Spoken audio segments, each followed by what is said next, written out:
There was a study done on people kissing. If you kiss for 10 seconds, you exchange about 80 million bacteria. The bacteria that you exchange may then well be interacting with your own microbiome. That would make a good Valentine's Day card, I reckon, like compatible. Today's guest is an in-house nutritionist and product developer for Nutra-Organics, mum of two and, most recently, author and illustrator of the Dinner Plate Pals. Joining me on the podcast today is Lisa Baker. What do you think is the most exciting or the most concerning trend in the kind of nutrition space right now? Ozempic, because I think the way that suppresses the appetite, then people are going to be getting in less nutrients. It could go sort of one of two ways, and a whole bunch of nutrient deficiencies, or people turning to supplements only. What do you think is the most interesting thing we currently know about the gut? Mother to baby, we kiss them, we can kind of detect what's going on, and then our breast milk can change depending on what our baby needs. The labels. This is not native for me, right, as someone who's a consumer. So do you kind of have some key ingredients that, like, if you see on the back of a label, automatically would kind of contradict like a healthy, clean claim that we should be looking out for? Yes, the really obvious sort of ones are things like... Just a quick disclaimer before the show starts. Today's guest is going to provide some beautiful general advice, but for any of the topics discussed, if you do want personalized advice, we recommend you go and see a professional nutritionist or dietitian for your own specific needs. All right, balancers.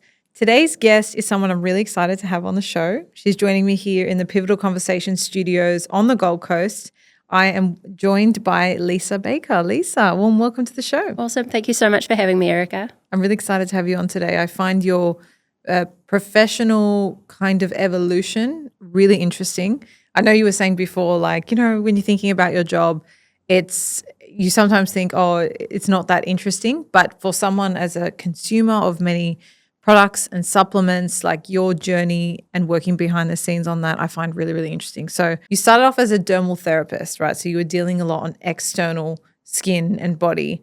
And then you kind of migrated into the internal body through dietitian and nutrition and all the things you're doing now. So can you talk to me about that evolution? Yeah, definitely. So I really loved the one-on-one working with people as a dermal therapist. I've always been someone who's liked to help people with any insecurities. Skin is just such a source of insecurity if something's going wrong. And so I loved that role and being able to help people get to the bottom of skin conditions and really help them. But after working in that space for a few years, I started noticing that a lot of the time the problems that they were experiencing on the surface were actually a sign of something that wasn't quite right underneath, and that topical treatments alone weren't able to do anything, and it was more diet and lifestyle stuff that was going to really make a difference there. And nutrition had always been a real passion area of mine. So at the ripe age of 25, I had my quarter-life crisis and just decided to go back to university and study nutrition so that I could get that really core knowledge and understanding of the body and how we should be treating it to get the most out of it. So for you, was it a case of when you were working as a dermal therapist, there were like cases that you couldn't treat alone, just topically, and that's kind of what spurred you to think about this? Yeah, definitely. It was, you'd get people that were coming in with skin concerns, and you'd get a little initial improvement by doing things topically, but it wouldn't continue to improve from there. And then I actually found that in those instances, sometimes self-esteem would actually get worse because people would be spending more money and they'd be getting quite frustrated and not getting the results they wanted. And we'd naturally start discussing things like diet and lifestyle, but I wasn't qualified or in a position to really give them any proper advice. So that was really how it came about. Interesting. So then you went back to study, and then talk to me about how you fell into like nutrition product development. Yeah, so when I first started, the intention was to get back into private consulting and become a nutritionist that sort of had one-on-one clients. But some of the papers that I was doing did overlap with the food technology students, and I did really enjoy that side of things. And I was also really just impressed with the scope of when you work with product development, you're able to reach millions. If you align yourself with a really good brand and they've got great reach and you can do some really good products, you actually have the potential to reach so many more people and make a really good difference in the world. One-on-one is still amazing, and I think I will do that again at some point to more of a capacity. But at the moment, it's just so limited by time and energy that one-on-one just isn't going to cut it at the moment. Yeah, because it's like private consulting versus you. Because from what I understand now, you're like formulating products and creating them from scratch effectively. For you work for NutriOrganics, which, as everyone has been familiar with, is the sponsor of the show. I'm loving the products, so I'm very interested to hear actually the back end of it. Particularly, what's the process of creating a high quality product? Like from where you sit, you guys come up with a new concept, or you're trying to refine something. Like, what is the end to end process? Because as a consumer, you pick it off the shelf, you don't really think much about it. But I'm actually really curious to hear what that process involves. Yeah, it's quite a complicated process now. It's a lot more comprehensive than it used to be. Is that because it's a regulated space, or it's a regulated space, and also we're in a more sophisticated company. When I first joined Nutra, we were still a really small company. There was only about 15 staff members at the time, and we were just really going for it, and it was good fun. Now we're a much larger company with bigger moving parts, and it's important to be talking to the other departments so they know what they're doing. There's a lot to get right, and when you're operating on a bigger scale like that, if you get something wrong, the consequences are much bigger as well, and it's a much more expensive mistake. The process it's sort of down to 5 steps. It starts with the ideation phase, and that's just everyone chatting amongst themselves, and ideas come from everywhere. We're also, what do we want in the pantry? Yeah, exactly. What do we want? And everyone who works at Nutra, well, not everyone, a good proportion of people who work at Nutra are within our target demographic as well. So it is just solving our own problems. Yeah. So we're able to just bring it up even around the lunch table. Like, wouldn't it be cool if we had something? And then it will come into a meeting where all the ideas are thrown around and are discussed, and we pick a few to sort of pursue. And then it will get to the second stage, which is really your research phase. And that's kind of my personal favourite phase. It's when you start really pulling on threads, where you start looking at different ingredients that you can use and seeing like what appropriate dosages there are, whether you can actually achieve what you set out to achieve with what's available to you. And the marketing team will be looking into if there really is a good market for it. So we go out and we gather lots more information to pull it together and see, is this actually possible? And then the third phase is the product development phase, which is also a lot of fun.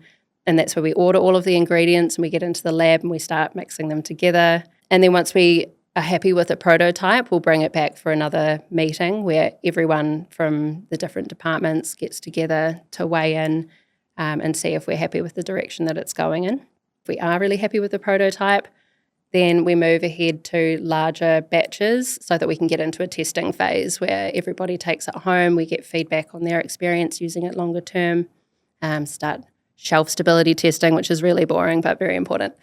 And once it passes that stage, then it gets into the commercialization side of it, and that's where the marketing team gets to have all of the fun, and the poor product development team has to do all of this admin work alongside quality department and the operation side of things. So ordering everything on scale, making sure it gets made, and then doing all of the paperwork to make sure it gets all of its certifications. We do the training with everybody, and we write compliant labeling, all of that sort of stuff. Yeah, really interesting.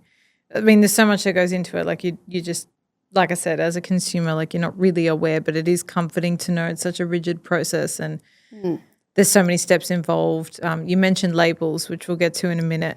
But how much of what you do is like for new products versus like refining existing products you guys have? Like is that form both a part of what you do? Yeah, definitely both a part of what we do. We will do like product assessments every year, really, just like tracking the performance and seeing if we're having any issues or seeing if we've come across any other ingredients in the market that could possibly improve formulations. Yeah, that's what I was thinking, like new research coming out, like you're always hearing of new supplements popping in and out. Like is that something you would weave in or like explore? Yeah, definitely. Yeah, and we definitely have that, like our ingredient suppliers might be able to present a new ingredient that they didn't have before, that even if it's a texture improvement, just these little incremental improvements we're always doing, because if you don't, you end up getting left behind. So I'd say it's about a 50-50 split of our time is between new product development and also refining products that we already have and just making sure they're still the absolute best they can be on the market. Yeah, makes sense. Well, very interesting to hear a bit about like your behind the scenes experience. Now, as someone who has that knowledge, right, and it's like forms a big part of what you do every day, I want to flip to like how that applies to the consumer, right? Because most of us don't have this kind of in-depth knowledge and we're not creating products all the time. And whilst I find it fascinating, on the flip side of it, I am still confused as a consumer when I'm shopping and looking at labels. And so one thing I wanted to ask you is kind of like those healthy, clean labels, are they useful for consumers? Like, can we trust them, or are they more misleading than what we think? Yeah, that is such a good question because it is so complicated. There are a lot of rules in place in Australia that are designed to help us navigate that, but unless you actually understand those rules and understand their limitations, it can actually make it even more confusing rather than helpful. So an example that I've sort of come up with, I think the best way to describe it is with something as simple as an apple. If someone were trying to be selling an apple, imagine that the saying an apple a day keeps the doctor away was not a like a cliche thing to say. Imagine it was new. Amazing marketing company came up with that slogan and was like, we're going to run with that campaign. If you put that as a campaign to sell an apple, that apple is no longer allowed to be categorized as a food. That is now a therapeutic good, because that claim means that you're implying that an apple will help you either recover faster from illness or to get sick less often. And so you're now making like quite a strong health claim. So that even though it's still an apple, that is now a therapeutic good.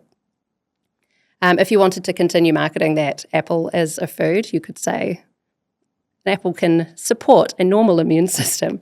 So it's still saying something similar, but there's that really strong definition between like improving something and helping to support the normal functioning of something.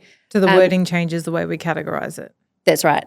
From a regulatory standpoint. That's right. But if you're going to be making the claims that make it a therapeutic good, you then have to register with the TGA. It's expensive. Your apples would probably then need to be made in a TGA facility. Like there's a whole lot of other rules that come with it. So a lot of people don't want to go down that avenue if what they're selling is ultimately an apple or a food. So you need to think of ways of telling people this food is good for you without making it therapeutic. I have a bit of a problem with that personally, just because I feel like that messaging means that people will always believe, because what they're being told is that medicines are better for them than foods, whereas really a good diet, a healthy, balanced diet is going to be better for you than medicine. Like prevention is always much better than a cure. But so it gets really confusing. And then, of course, when people are trying to market something, it means that they're trying to dodge a bunch of different rules, and then the whole industry becomes a little bit funky. Yeah, so when you look at labels, there is always going to be some clever marketing going on.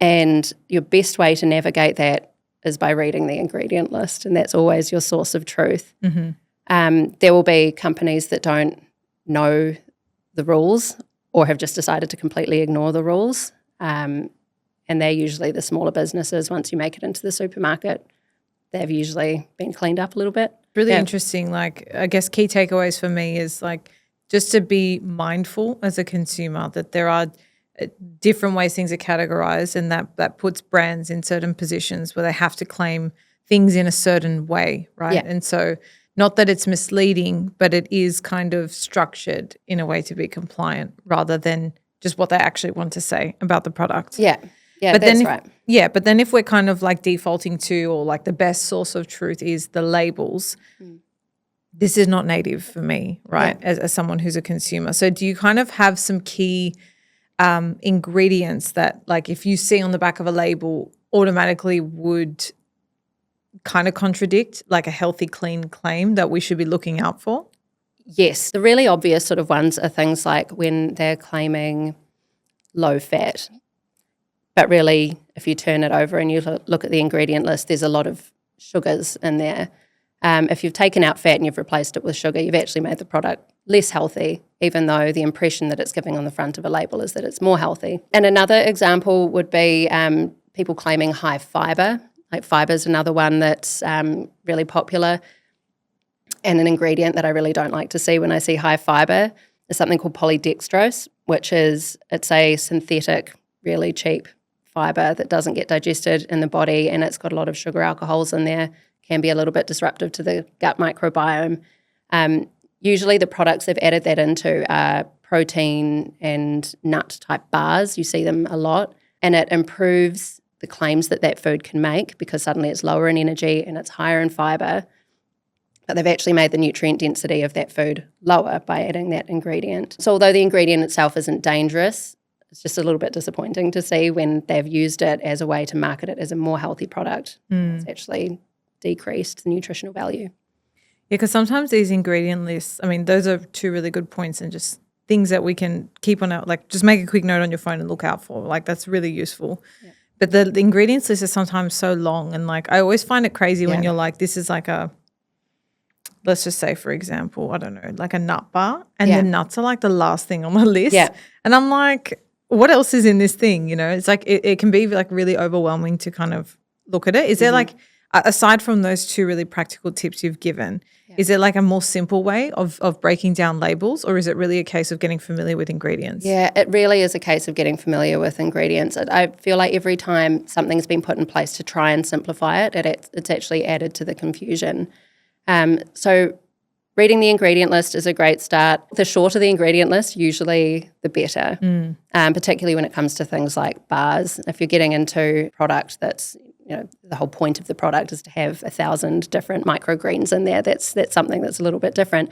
But simpler products tend to be better. If you read through it and most of the ingredients in there sound like a food, that's also a really good start.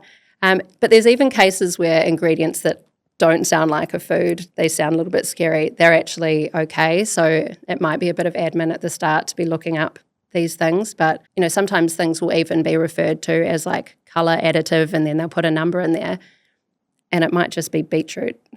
But sometimes they've decided to list it by its colour additive name as opposed to what the ingredient actually is. So it takes a little while to start getting familiar with it. Yeah, unfortunately, there isn't really a shortcut to just being able to eyeball something and be like, cool, that's good for me, and that's not.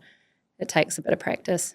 Yeah, well, it's just like any other form of literacy. Like if you want to get good at investing, you need to up your financial literacy. Like if this is something that's a pain point for you and you want to clean up the types of products you're consuming, like upping your nutritional literacy is going to be an invaluable part of that. Yeah. Aside from the tips you've given, which I think are very practical and like ones we can just keep in the back of our mind as we're shopping as like a starting point, one of my favorite ways to nourish my body from the inside out, support my energy, immunity, and gut health is through having bone broth every week. Now, I used to make this religiously every single weekend, but between running my legal consulting business, this podcast, preparing to be a mum, finding from 8 to 24, sometimes 48 hours every single weekend to make myself a weekly bone broth has become a little bit unrealistic. That's why I'm so grateful that I found the NutraOrganics bone broth range. They offer both powders and concentrates from paleo and vegan-friendly options, all made with the highest quality Australian grass-fed beef bones and certified organic pasture-raised chicken bones. They're packed with all the immune and gut-supporting benefits of a slow simmering broth, just minus the time commitment. And honestly, they taste amazing. I typically like to sip a little bit first thing in the morning. Otherwise, I just add a teaspoon into some plain rice for a bit more flavor, or my curries or my soups for an instant gut-loving and immunity-boosting hit. If you're looking for a trusted and time-saving way to start nourishing yourself from the inside out, the NutraOrganics Bone Broth range is honestly a game changer. And right now you can get 15% off. Head to nutraorganics.com.au. The link is also in the show notes, and use the code TheBalanceTheory at checkout. Let's get back into today's episode. Are there any ingredients that you personally avoid? Like if you were to see that on the back of a box, you'd be like, there's no way I'm buying that for my kids or for my house. Yeah, surprisingly not. I find like I have a tendency to just naturally avoid things that are going to have artificial things and the artificial colours and flavours. Those just aren't really the foods that are a normal go-to. But if people expect me as a nutritionist to to really dislike a long list of things. But I actually don't. I find that once you get your core diet right and you're feeling really good about the foods you have most of the time, you start to actually feel quite comfortable with a little bit of the stuff that's not so good as well. So if there's ever a food that I want, if I want the food overall, and there's one ingredient in it that's not my favorite ingredient, I'm not going to not have the food. Sure. Yeah, because I think also just a really relaxed mindset around food is so much better than having a perfect diet. I think, when you start really avoiding ingredients, you can really go down this rabbit hole of researching anything that could go into any ingredient, and then suddenly nothing's safe. And then that's where things like orthorexia come in, or you start passing your anxieties on to your children, or they feel like they're missing out because they're not allowed to contribute or participate in kids' parties and those sorts of things. So I think educating yourself enough to have a really good, healthy base diet is wonderful, but to not get too stressed on the details. I think that's a really good call out because, I'm very much for a realistic and a balanced way of doing things in life. And I think anything too far on the extreme is just not sustainable for me personally. Like if I was to have to unpick every single label of every single thing I ever bought, like food's also a source of enjoyment, and not all enjoyable food is necessarily healthy or nutritional, but it's like a form of connection. It's a form of celebration. Like there are many different ways it can be honored. I think this is more like just to start building the foundation of like a base level awareness for people to make choices most of the time, right? Yeah. It's not like this is how you must conduct your life. But I know it's becoming a conversation. Like you see more and more people kind of going back to that farm to table or like more organic way of doing things, making their own bread, making their own butters, making their own snacks for their kids. And I think it's a really nice shift, but I think it's also unrealistic for people to have that time even for themselves, like to meal prep. So to just have some things in the back of their mind, it's like, all right, when I'm making decisions, these are some of the things I might look out for. Yeah. Like you said, in like a relaxed way, I think is a nice way to look at it. Yeah, definitely. Because I also remember there was another episode of yours that I was listening to, and I know that you've done some like calorie counting and things in the past. And same. We've all had our. I think it was a good experience. Yeah, and it is a really good experience, and you get so much learning. But like, you don't want that to become your permanent way of doing it. It's not sustainable. Yeah, absolutely not. And it's great to go through these periods in life of really like focusing on an area and becoming literate in it to really understand it. So get immersed in it. But then once you've learned what you've needed to learn from that chapter, you can close the chapter and you can move on. You can focus on something else, because food, to get like an untrusting relationship with food really impacts every area of your life, and it's boring. It's boring to think about constantly. And it's like counterintuitive, because food's meant to give you energy and make you feel strong and like, fuel the way you want to live. So if it's constantly countered by toxic thoughts about food and being unpicked, like you're not actually getting the value of what you're eating anyway. So it's important to navigate that. But yeah, it's like, for me, I see it as like, can I upskill? Yeah. Right. Like, can I add value to my decision making?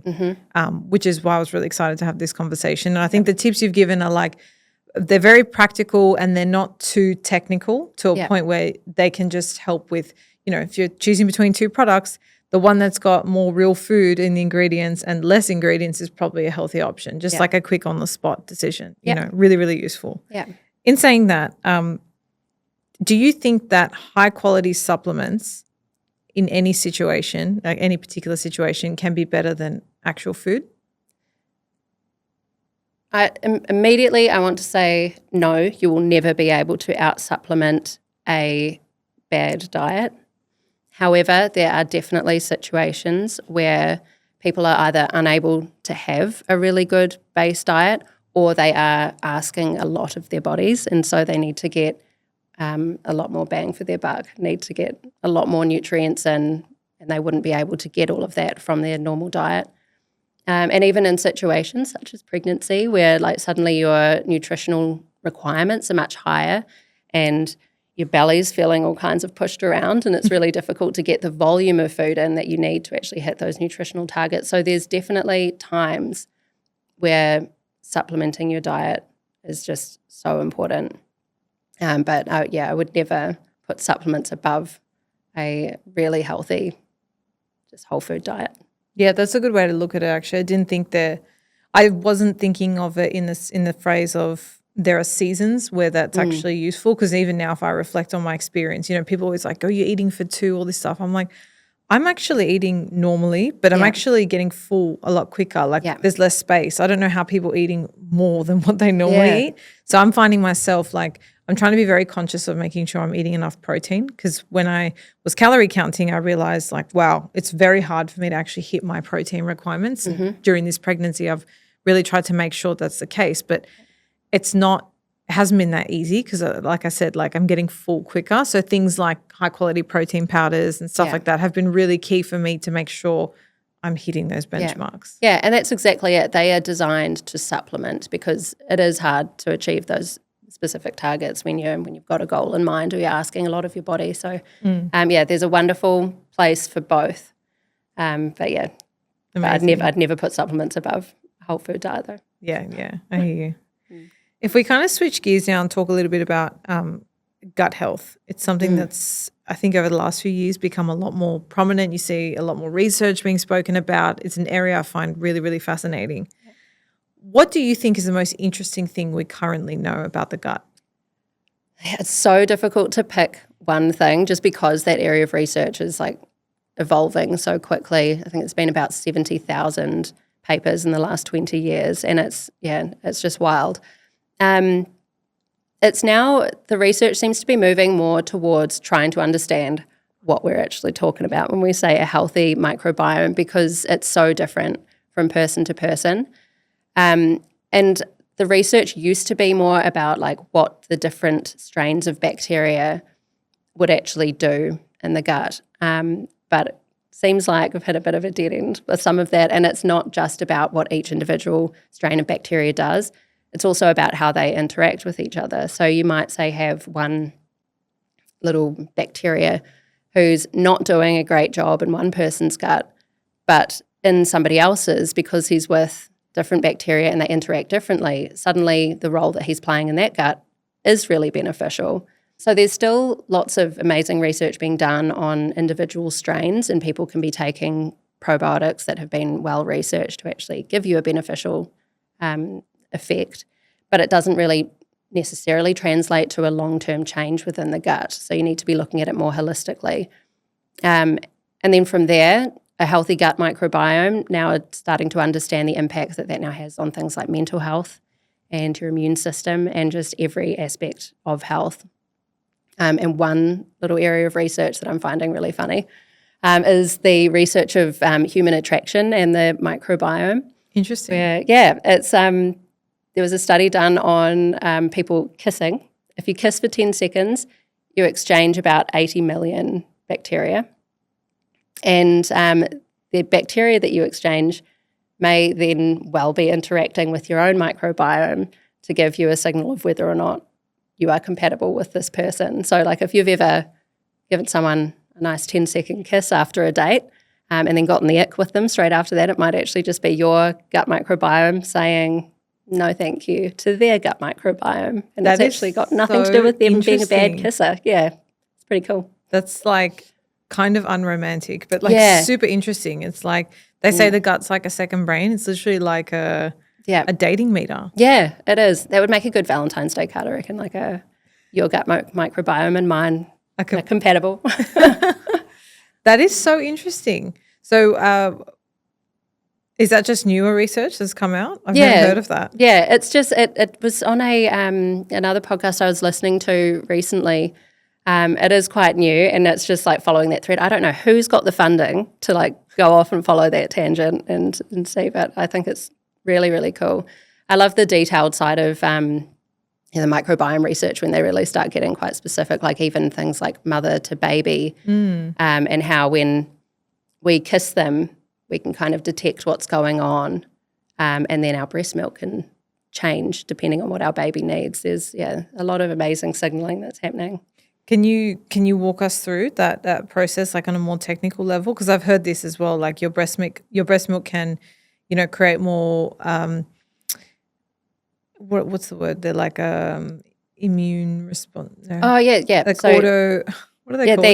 the immune response, like different immune cells, Yeah. globulins and those sorts I don't of know the things. technical word, but Yeah. like kind of like the immunity cells, like you can produce more. Like they say, if you're breastfeeding and your baby's sick, like to store some of that breast milk for like the next time they're sick, because it would have like more immunity. So anyway, I don't know. That's a good tin. Yeah, because it would be like bolstered because it's received that signal. So do you have like any, I guess, more detailed understanding of that process that you can walk me through? Yeah, I mean, it's not my area of expertise. That one Sure. that's more just from my own interest and and having been a mum as well. Like I was just frothing on that sort of research.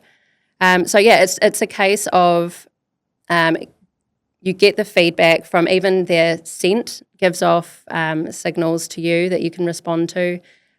Kissing them and you get some of their bacteria or if they've got some germs. And then if it makes its way into your gut, then your immune system can respond to it and send signals. You've got the vagus nerve that sends signals to your brain, or you've even got straight into your, straight through the gut lining and into your blood flow, which then goes through your lymph nodes. It's such an interactive system between you and your baby. And then it will go and then feed the breast milk and upregulate certain nutrients that the baby might be deficient in, or it can help to stimulate that immune response. So interesting. Like, it just got me thinking, like, if you're breastfeeding and then like you're kissing your partner, like it's like this whole mix. Yeah, like it's gross, right? But so cool. It's like how many mixed signals are going on down there. But like also if you're feeding your family all the same foods, like arguably you kind of have similar gut microbiome. Is that fair to say? Yeah, you do. And it's and that has been researched quite thoroughly as well. And when people partner up, move in together, gradually the microbiome, you'll get in sync. It will change over and they'll be very similar. But then if big things happen, like say the family moves to another country and then you've got different exposures there, then everyone's microbiome will start to change again. Really interesting. I feel like we're just scratching the surface on all this stuff. Oh, yeah. It's so like detailed and interwoven, and the human body is so I'm now in awe of it even more, like going through pregnancy, but it's just so fascinating to me, so interesting. You have to keep me posted with any new research you find that's interesting. We can maybe do a part 2 in like 12 months. And I'd love that. What's the update? What's happened now? Yeah. See what the outcome was with that whole kissing one. That's what I know, exactly. So there's obviously a lot of fads that come in time, like with nutrition, like the detox, keto. There's like just so many buzzwords that come and go, I feel, all the time. Mm-hmm. Have you ever refused to develop a product or like do that research piece on a product that wasn't really backed by science and more on this like trending bandwagon, whether it's like for the gut or for kids or just generally? Have you found yourself ever in a position where you've had to do that? Yeah, I've been pretty lucky. I've actually never been asked to work on something that I have like moral and ethical issues with. But like having said that, quite often when I start a project, like it might get abandoned partway through for whatever reason. Either we don't think that it can deliver what we hope that it's going to deliver, or no one's going to take it because it tastes disgusting. That's those sorts of things. But one thing we've actually taken a really strong stand on is the meal replacements thing. Like we can understand that there's like a time and a place where meal replacements are actually can be beneficial to people. Like if they're really struggling to get meals in, there's people that it can really benefit.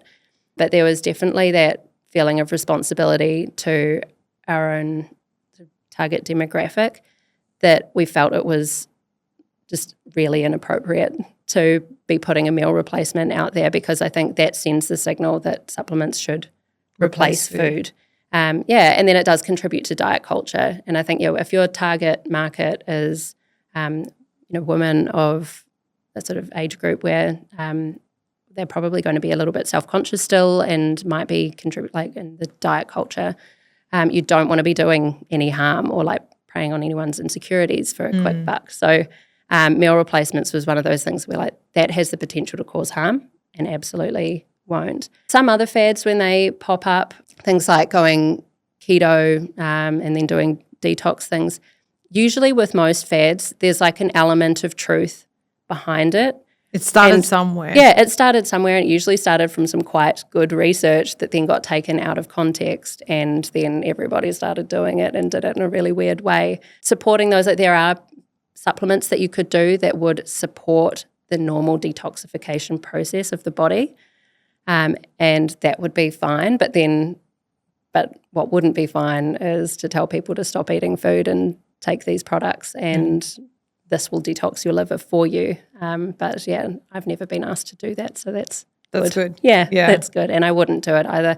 And that's where some of my own personal ethics come in as well. Like I wouldn't work for a company that was purely profits driven.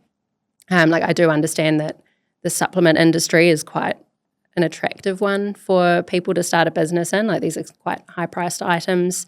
And often Recurring, recurring, exactly. So I can see that it can be lucrative. But for people that get into it for that reason only, their potential to do harm is just so great. And if they don't have that respect for nutrition, then they can just be creating products that are completely inappropriate and then contributing to this idea that people shouldn't be eating healthy, balanced diets. Yeah. Yeah. Very interesting. And I imagine it'll be hard when a market is demanding something based on a fad. Yeah. But it's really nice to hear the ethics behind brands and like product developers that, it's not all about profit. No. Like I said, it's difficult to know sometimes and pull apart from a consumer perspective. But I think we do live in a time now where a brand personality and the brand values are under scrutiny a lot more. Yeah. And consumers are prepared to say, hey, like, what are you guys doing about sustainability and, organically sourced products and whatnot. Like I think people are holding brands a lot more accountable, which is really nice to see. Yeah. But if you don't know and you don't take the time to look into it, it's difficult to tell from the outset. So Yeah, that's great. And that's another example though of like, it's a little bit of research at the beginning, but so worth it because once you do find a brand that you actually feel like they're being really transparent and you can see the people that are behind the brand, you understand what they stand for, then you can relax a little bit almost and just be like, great, I found my people and they're delivering what you need. So you first need to get clear on what it is that you want for your own diet and your own health, and then you can find people that align with you rather than the other way around, because if you're just being sold to by anybody, like who knows what you'll you buy anything. Yeah, exactly. 100%. So you're a mum of two as well. How do you apply kind of everything you've learned and what you do for work in the nutrition space to your home and for your kids? Yeah, I think the main thing that that being a nutritionist has really helped me with parenting is just the communication around food. Like being able to get a few layers deeper into that why vortex when kids are really just questioning you on stuff, helping them to understand why we eat healthy food has been really, really helpful. And so, yes, the communication thing is huge. Other areas I've been able to apply it is I involve them a lot and I'm able to have lots of discussions with them. Like when we're doing the supermarket shopping, we'll do it together. They eat the same foods that my husband and I eat. I approach nutrition in a really relaxed way with them, and nothing is banned from them. Like we'll go out to the kids' parties and they're straight to the lollies and the fairy juice bread. boxes and the fairy bread, and I'm just and it's fine. I might even have a slice of fairy bread every once in a while too. That's all good. For me, it's given me that confidence, and I've been able to be really relaxed about what I feed my kids. I'm definitely not one of those mums that you sometimes see on Instagram that are like, oh, my child ate lentils, blueberries and sauerkraut today and that's it. So, yeah, we have a very normal looking diet, but I know that it covers all the nutritional bases and they're super healthy. Yeah, I think that's going to be comforting for a lot of people to hear because, I mean, there's obviously a gold standard and people, that looks different to everyone, right, in terms of what the ideal is. But you do have to be realistic with like your time and access and what you can afford. And there's like many different things you need to think about when you're comparing or putting together like what's right for your family. But it's just always interesting to hear, right, when you know someone does something professionally, like how they're then applying that in the home. You shared with me today and you very kindly gifted me some kids' books that you have put together, which I guess is an offshoot of this, where you're bringing nutrition education to your children, to your home. Tell us a bit about those and where people can find them. Thank you. Yeah, so I've got a website, coffeetablenutrition.com, just where I sell the books. And Nutra's actually been really supportive of this little side project of mine as well, and have made some of the books available in different bundles in the past. And it's a series called The Secret Adventures of the Dinner Plate Pals, and it's super nerdy because it's like a little fantasy adventure that each food goes on, which is based on a nutrient that's in that food. And so it's actually a little bit biologically accurate what's going on in each story. But it really gets down to the why of eating healthy food. And it's just a really cute adventure story that starts out with a kid that something's not quite right. And then they eat this healthy food. And then the healthy food goes on a little adventure in the body to fix the problem. And then at the end, there's a little dedication for the parent to understand that like this adventure was all based on something like folate, which helps bones to grow, or protein to make you strong, or complex carbohydrates to give you energy. So it's a bit of education for the parents there, a really cute why for the kids, and then they can get really excited about eating that particular food. And it's been really cute. I can't believe it's really that easy, like read them a story and suddenly they want it. But like there's been some great results of kids that weren't eating different vegetables and now they do after reading the little stories. So yeah, I'm really thrilled that I was able to share that with people.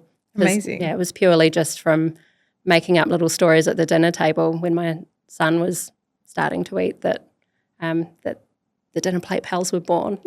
I love it. I think it's brilliant. And thank you so much for gifting me some of those. I'm going to put a link to it in the show notes so people can check them out. There are a lot of mums that are listening. And, I think I remember reading or listening, hearing people talk about the way you're kind of thinking about food as you're digesting it, how present you are, like that all plays a part in how it's actually broken down and absorbed in the body. Mm-hmm. And so I think of how powerful like a visualization for a child is, that it's going in and healing. Like having that visualization as you're eating is so powerful. Like it's not just a story. It's actually building the block of the association you give that food, like the story you're telling yourself as you're eating it, as opposed to like, I'm eating something unhealthy. This is so bad for me. Yeah. What is that contributing to as you're digesting? So I think it's very sweet. I love it. Oh, thank you so much. Yeah, and I think it's just really important that that you have that ability to be able to communicate with them in a way that doesn't make the mealtime a time for anxiety, because it's so easy to start getting really irritated if your little ones aren't eating what they're supposed to be eating. Yeah. But just it gives you that whole new avenue of being able to talk to them about it, and and just helps build those blocks of a lifelong love of healthy food. Love it. It's great. Is there a common nutrition rule that you strongly disagree with? Yes. Yeah, there is, and particularly relating to children. And that's the rule of not offering a replacement if they aren't eating a particular meal. And I can understand 100% where that rule started coming from. But I've seen it now sort of used in a way that it basically just becomes not giving children food. And that's really stressful for everybody. And like withholding food from children can be quite damaging. And there can be all sorts of reasons why children are refusing food. And so I think this attitude of like only offer them the same thing until they eat it, it can cause a lot more harm than good, because it could be a textural thing where they're really struggling with it, and it will ultimately build a bit of anxiety for the child. And at the end of the day, they might not have had as much to eat as they should have if they're not being offered alternatives. You definitely don't want to get stuck into that cycle of offering them something and they know that they're going to be offered something that they prefer, like if they keep refusing it. So a workaround for that one might actually be, when you're trying to encourage them to eat something that they usually refuse, pair it with something that they usually accept, so at least they're getting something. But I would say don't be afraid to offer them something else if they're just refusing their meal. You haven't failed as a parent if you give in and you give them something else, because we also lose sight of the fact that energy is a nutrient. It's like the main nutrient, really. And now we're in this world of abundance where energy is everywhere. We usually actually think of energy as something we're trying to avoid, and we want the other nutrients. But like particularly for children while they're growing, energy is the nutrient. Just get it in them. Get them to eat something. Yeah, absolutely. Yeah. Okay, interesting. I mean, because I'm obviously not really close yet to that phase where I'm thinking of solids and feeding and stuff. Like I hadn't really thought of that. Yeah, So that's got a couple of other things to get through first. yeah. That's actually quite useful. Yeah. I'm thinking about the breast milk first. Yeah. Yeah, really interesting. Last question from me. What do you think is the most exciting or the most concerning trend in the kind of nutrition space right now? Yeah, gosh. Can I pick more than one? Sure. Most concerning first, Ozempic. I'm like deeply sort of concerned about Ozempic and what that will end up meaning for diet culture moving forward. Because I think the way that suppresses the appetite, then people are going to be getting in less nutrients, and it could go sort of one of two ways, and a whole bunch of nutrient deficiencies, or people turning to supplements only instead of food because they're not going to be able to fit real food in. Is it true that Ozempic is something that was prescribed for like diabetes? That's so right. it's actually like a useful tool in some instances, Yeah. but it's just been taken because of these other side effects as kind of like a diet hack, right? Yeah, Is my understanding correct? Yeah, on that's that? right. It was an intervention, and that's just so typical of lots of research actually that happens. You do something like even a study on a particular population, and it benefits that population, but then the results get taken out of context, and then lots of other people want those results too, even though it doesn't apply. They don't to have them. the initial problem. Exactly. Yeah. So Ozempic, so good to be able to have that tool in situations where it's really, really needed. But then when people are just like, yay, finally, the pill that suppresses my appetite, now I can use it as like just losing a few kilos. It's taken away again from that intuitive eating thing where rather than people who would have been in a position to maybe just reassess some of their lifestyle factors, they've chosen to go for something that disrupts their body's natural flow, and they've now taken more manual control over a process that should be natural.